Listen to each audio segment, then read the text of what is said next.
I'm gonna introduce the OHDSI APEC study, which the chapter study. The full name of the chapter study is Characterization of Health by OHDSI APEC chapter to identify temporal effects of the pandemic. I'm Seng in the Yonsei University College of Medicine from Korea. So as you know, the impact of COVID-19 on the healthcare system is so substantial, and resilience of healthcare system would vary across systems, regions, and countries. The COVID-19 pandemic can increase or decrease certain healthcare uses or conditions, but the effect would vary across time points, and we need systematic assessment of this temporal patterns of healthcare use for diverse conditions. Previously, we do have similar project characters, which was characterizing health associated risk and your baseline disease in SARS-CoV-2. We described the baseline demographics of the individuals with COVID-19 before, and we compared the characteristics with those with influenza. The aims of this study include identification of temporal change in healthcare use across the pre and post COVID-19 era, and identification of temporal causality between COVID-19 and epidemiological changes of target diseases. So I want to answer about whether COVID-19 changes the incidence prevalence of certain conditions or treatment patterns of diseases in certain countries or in certain healthcare systems. And if so, would it have an impact on the future burden of the healthcare system? I do not believe that one or 2 year pandemic will increase or decrease certain chronic conditions such as hypertension or diabetes substantially. If there is a substantial decrease of or increase of disease incidence or the cares, then it will impact on the future healthcare system. So we can have some wave of the hypertensive patients in the future, or we may miss so many hypertensive patients during the pandemic. So one of the benchmarks research was published in JAMA 2022.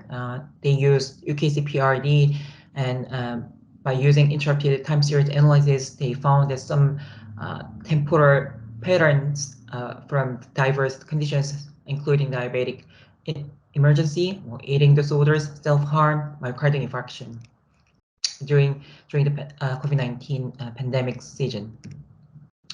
And OHDSI actually did some research on the trends in the treatment for COVID-19, which was published in the BMJ in the last year.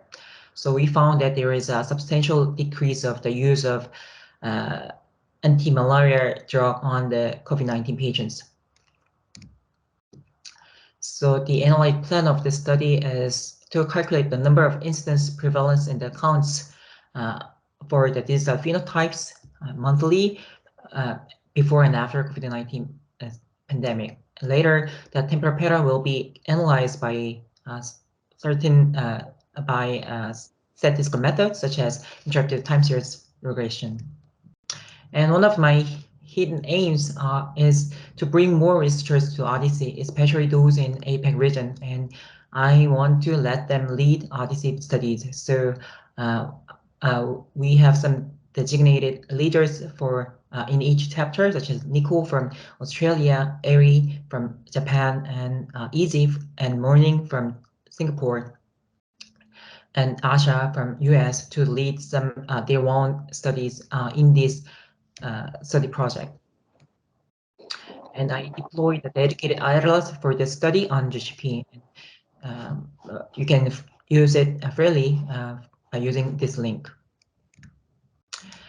I owe so much to the Heritage of Phenotype February project. So we actually we plan to use this phenotypes which was defined in the previous Phenotype February project. And this is the results from the pilot study. Actually, the results was this results was analyzed by the Phenotype February package in the IQVIA data set from Australia and Japan. We found that there was a sharp decline in the incidence of diabetes in Australia in 2020, and which was less evident in the Japan claims. And there was a rebound of the incidence of diabetes in 2020-21 in Australia. And this study was led by Singaporean team Easy and Morning. And this study about the hematology malignancy was led by a Japanese team, especially Eri. And you can see the sharp decline in the incidence of multiple myeloma in 2020 in both Australia and Japan. We do not have enough count for in 2021 for this condition. And the cardiovascular disease study is led by me, and you can see the sharp decline in the incidence of hypertension, acute myocardial infarction, and heart failure in 2020, and there was a rebound in 2021 in Australia. The temporal change of these conditions were not evident in the Japan claims data. So my plan is to creating a skeleton package for chapter study, and I'd like to agree cohort definitions from each study leaders from OHDSI APEC region and other global OHDSI members.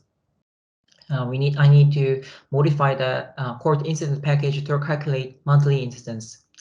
And I want to bring more researchers and let them create more cohorts of interest and let them lead their own studies and let them, I want to introduce more OHDSI to more people. Of course, I hope more data partners for this study. And I thanks to the OHDSI and IQVIA team for coordinating this project. Thanks. If you have any questions, please let me know.